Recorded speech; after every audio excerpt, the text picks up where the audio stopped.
Join us this Sunday as we delve into the story of the widow's mite, looking beyond the surface to explore Jesus' powerful message on vulnerability, justice, and mercy.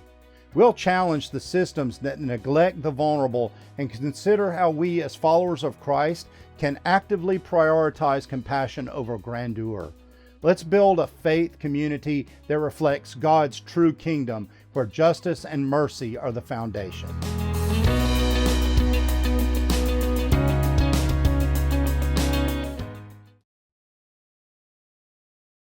Okay, the lectionary did it again.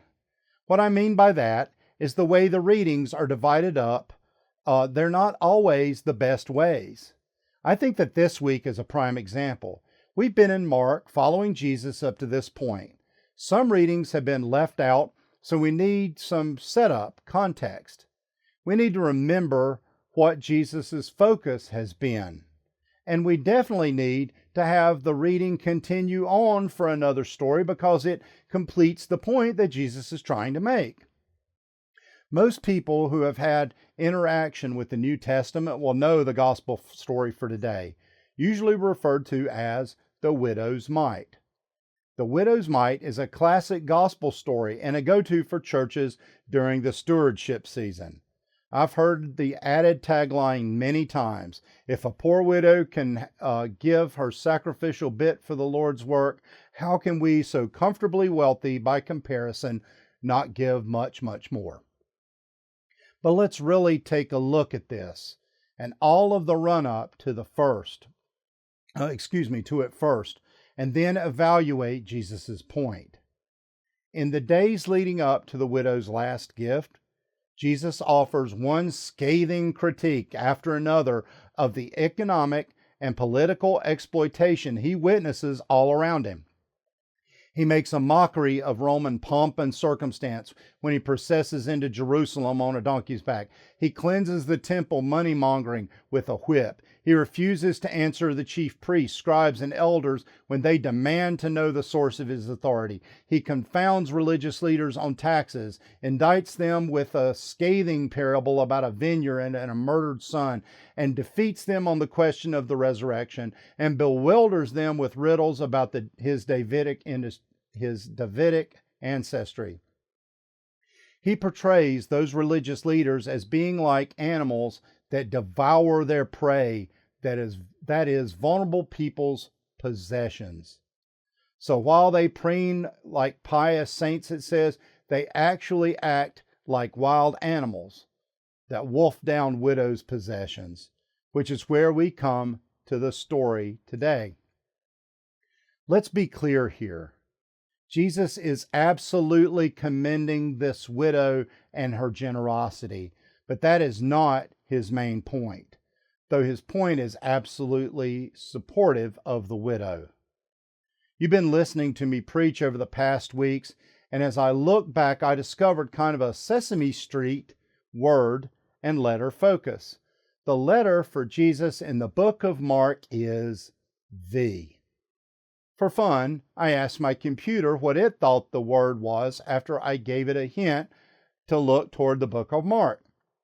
It came back with several important words: virtue, vicarious, Virgin Mary, victory, vocation, that's a good Lutheran guess, veil, visitation, veneration, verity, which means truth, and valley. Nope, that's not the word I'm looking for. Vulnerable. I didn't get to talk to my friends about this one, so I explained it to my computer to help me get some clarity. It was fun pointing out my observations and getting back questions or observations. So Jesus would say all that he said and do all that he did to come to this point and see a widow giving her last 2 cents essentially and say, hey, good job. He is looking at that widow. He sees her. Widows are generally the first ones named in the quartet of the vulnerable. The quartet of the vulnerable are those listed in the Bible in both the New and Old Testament who are often marginalized and in need of special protection and care. They are widows, orphans, foreigners, and the poor. As a widow in that culture, She was already experiencing significant hardship, vulnerability, and marginalization. In ancient Jewish society, widows often had no steady income, no social safety net, and a very limited means of support. The fact that she gave all that she had to live on highlights the severity of her situation and the profoundness of her sacrifice. The phrase, all she had to live on, just keeps ringing in my head. Say that phrase out loud. All she had to live on. So when you give away all that you have to live on, what then?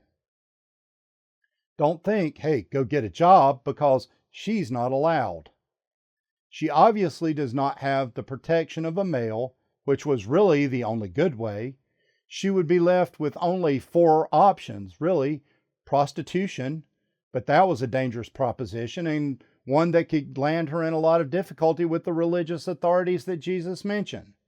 She could beg and hope every day that she would get just enough to eat. Who knows where she'll stay and be able to do anything else that constitutes living. I guess she could hope for a Prince Charming to whisk her away, but there's cultural barriers set there. But hey, who can begrudge her a little bit of fantasy in her situation? Or fourthly, she could just go off and starve. So that is the reality of her situation. She had no safety net, no husband to advocate for her, no pension to draw from, no social status to hide behind. She was vulnerable in every single way that mattered. 2 pennies short of the end. We would say that Jesus pays homage to her gift. But to me, given the run-up and the story to follow, I think it may be more of a lament. Jesus isn't merely praising her, he's mourning the reality that forces her to give everything she has, highlighting a broken system that fails to protect its most vulnerable members. I'm going to tell you what happens. And it's going to bite me because it's the gospel for next Sunday. They are leaving the temple, Jesus and his disciples, and one poor disciple goes into full-on tourist mode. What a time to lack situational awareness is all I can say. He goes to Jesus and says, "Look, teacher, what large stones and what a large building." I have this scene that plays in my mind at this point all the time. Jesus stops, puts his palm over his face, breathes in slowly, exhales slowly, massages his temples a little bit, and reminds himself that disciples really are trying, and then explains that there will come a day when not one of these stones will be on top of another. The buildings, the decorations, the fancy robes, the incense, the ceremonies, none of it is the point. All this awesome stuff, all this over-the-topness, and we just saw the results back there at the donation boxes. That lady is what Jesus is concerned about, and all the vulnerable just like her. Deuteronomy says, "For the Lord your God is God of gods and Lord of lords, the great God, mighty and awesome, who is not partial and takes no bribe, who executes justice for the orphan and the widow, and who loves the strangers, providing for them food and clothing. You shall also love the stranger, for you were strangers in the land of Egypt." And Isaiah 1:17 says, "Learn to do good, seek justice, correct oppression, bring justice to the fatherless, and plead the widow's cause." There are just such verses throughout the New and Old Testaments. In James, it says, "Religion that God our Father accepts as pure and faultless is this, to look after orphans and widows in their distress." Jesus has been trying to show everyone that there are not just 4 crummy options of desperation, dreaming, dissolution, or dying for the vulnerable, but the option that is God's will.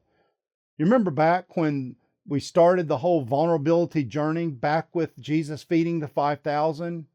He said, "You give them something to eat." The priorities of the religious establishment are misaligned. While the temple was a magnificent structure, its grandeur did not necessarily reflect the heart of God's mission for his people, and is meaningless if it does not reflect the character of God, which includes justice and mercy. The disciples' admiration for the temple's awesomeness shows us what they were not seeing. The outward signs of success, like the temple's magnificence, are not synonymous with God's approval. Jesus' prediction of the temple's fall suggests a coming judgment on a religious institution that has failed to protect and uplift the vulnerable. Jesus challenges his followers to recognize that true worship involves justice and mercy, not just ritual sacrifice. Jesus' ministry introduces a new covenant focused on the heart and the marginalized. The widow's story serves as a final illustration of the failings of the old system, which is about to be replaced at the cross. The glories of luxury and opulence, fame and fortune stand in stark contrast to the cross and to the call to a loving, merciful, and sacrificial nature that lies at the heart of being a follower of Jesus. The contrast between the widow's offering and Jesus' prediction of the temple's destruction reveals the underlying problem of a religious system that can come to neglect the vulnerable while glorifying itself. The widow's sacrificial giving highlights the failings of a system that should be providing for people like her, not taking the last of their resources. Jesus' prophecy about the temple is a declaration that such a system is coming to an end and a new era of justice, mercy, and true worship is on the horizon. This challenges the followers of Jesus to prioritize the vulnerable and to see beyond the seemingly impressive stuff to the heart of God's kingdom. So as we finish up, let's ask ourselves, who are the powerless and vulnerable in our society and world? How can we better embody Christ's call to serve them? Are we upholding systems that may not serve the most vulnerable among us? What steps can we take to ensure our faith communities are places of justice and mercy? So let's walk in the kingdom, not just as admirers of buildings and stuff, but as active builders of God's kingdom, where justice and mercy stand as the true cornerstones and where no one is left to give their last penny just to survive. Amen.